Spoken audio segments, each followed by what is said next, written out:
What's up mga quiz, mga atis, welcome back sa akin channel. This is Chris Alan at ngayon araw papanoorin natin yung official teaser trailer ng movie ni Vice Ganda at Nadine Dostrin na isang entry sa Metro Manila Film Festival.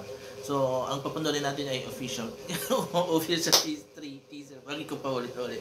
So, yun. Hindi ko na ito patatagalin pa, papanoorin natin yung video at mamaya ibibigyan na ko yung reaction at opinion ko on the teaser. So, let's go!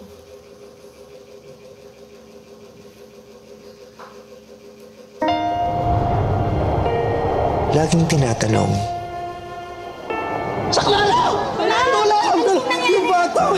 Paano ginagawa ang mga anak? Iisip ko lang kung nasa mabuting kalagayan ba siya ngayon. Baby pa lang siya nung muli ko siya nakita. Nung iniwan sa akin yung bata, hindi rin naman ako ready nun. Hindi naman ako naging nanay overnight. At hanggang ngayon, pilit ko pa rin dinidiscover kung paano maging ina. Sino po ang magulang ng bata? Pero ako, gusto kong malaman, paano naman ginagawa ang isang ina? Aampunin ko na ang bata.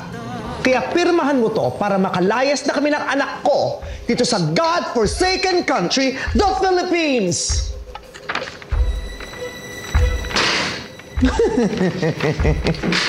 That is so predictable. May isa pa ako.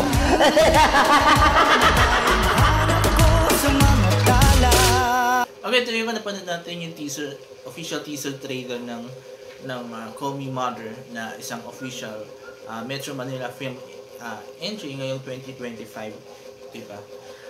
Na pinagpipidahan ni Vice Ganda at Nadine Dostrin, and it is produced by Star Cinema at Viva Films. So, ang masasabi ko, wala ako masyadong expectation with this movie because katulad sa pinalabas last year na movie ni Vice Ganda na directed by Jun Lana, there's nothing new about it. Actually, nabasa ko yung synopsis ng movie na yan. It's about a gay na nag-adapt ng bata then binabalikan ng real biological mother, diba? So, this is a new storyline. This is not a new storyline. We saw this already in the past. Nagsimula sa Hollywood, then kinopya dito sa Pilipinas. I think ang pinaka-popular na may ganitong storyline ay yung Fifinga Palayfay ata. Yun yung movie ni Dolphy at Ninyo Mulak na naging iconic because of yun nga, magandang pagkakagawa, and that was the first time na gumawa ang Philippines ng ganung storyline, diba? So, iconic yun, and ang ganda rin yung acting and pagkakatirig nun. Actually, I saw it, so nagustuhan ko rin. It's a third Hurricane na movie. But this one, wala akong nakikitang something na special na mag-expect ako. Siguro yung acting na lang ni Nadine ang aabangan natin dito with Vice. I don't know. Disappointing yung acting niya doon sa first movie niya with Jun Lana eh. Yung, forgot the title. Forgettable kasi si movie na yun eh. So yun, wala akong expectation. Doon sa teaser nakita natin, there's nothing na something na nakaka-wow. Diba? So, yun. So,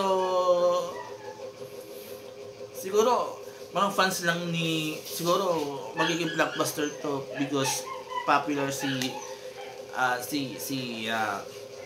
Vice Ganda and supported pa siya niya ni Nadine.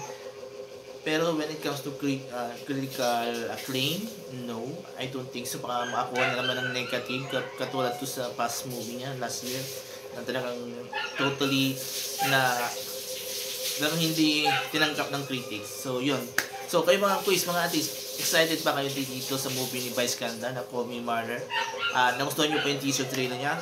And nagustuhan nyo rin parang ibigay kong maliit, simpleng opinion ko regarding this movie. So mag-comment kayo dito sa baba and I will read all your comments and I will try to interact with you guys. So maraming salamat. Have a nice day and bye-bye.